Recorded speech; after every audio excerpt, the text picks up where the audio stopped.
Okay, so I'll talk about a little bit more of my opponents, what they're covering on the aspect of medical marijuana.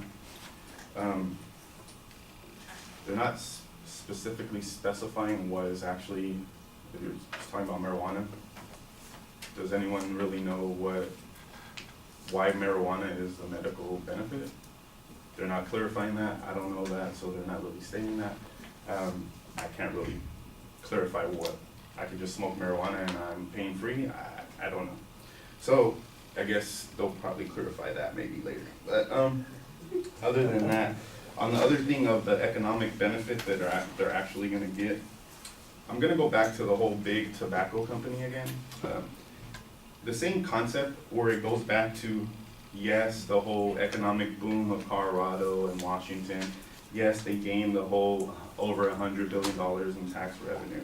I get that, but they're not considering the type of businesses that actually occurred and actually increased. So due to the increase of actually having more businesses open up, the profit margins actually drop.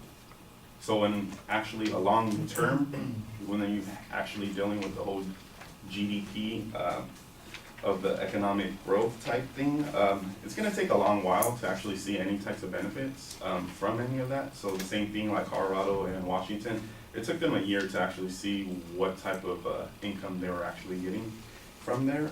But like I said, all their price margins actually dropped and their revenues dropped due to the whole market actually expanding.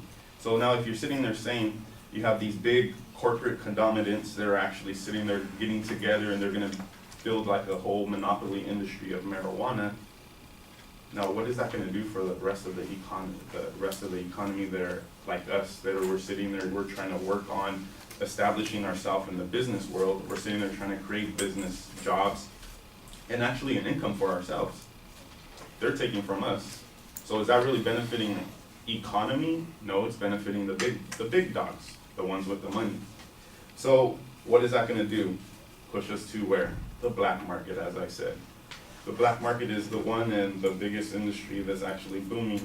It's tax-free. Who's not going to actually sit there and jump in there? You ask the cartels, that's where they're at. That's where the big money's at. Why? Because the government does not have any hands whatsoever in there. Another fact that I'll cover on the whole concept is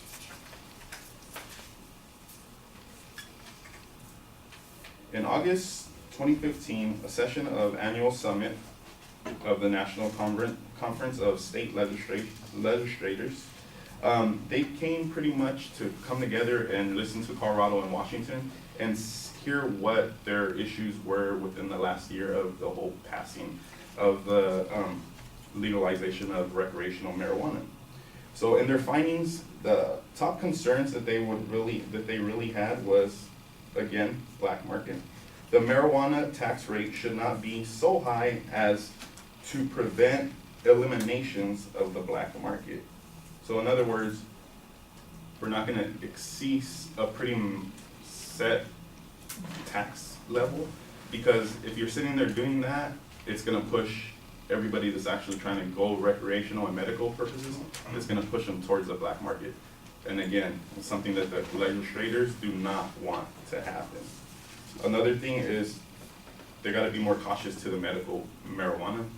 Those of you guys that are not knowing, Article 29, and it's the amendment that just passed in Washington, they banned it completely throughout the whole state of medical marijuana purchases and use. So now everybody has to use recreational. That kind of just sucks for those that are actually really depending on medical marijuana.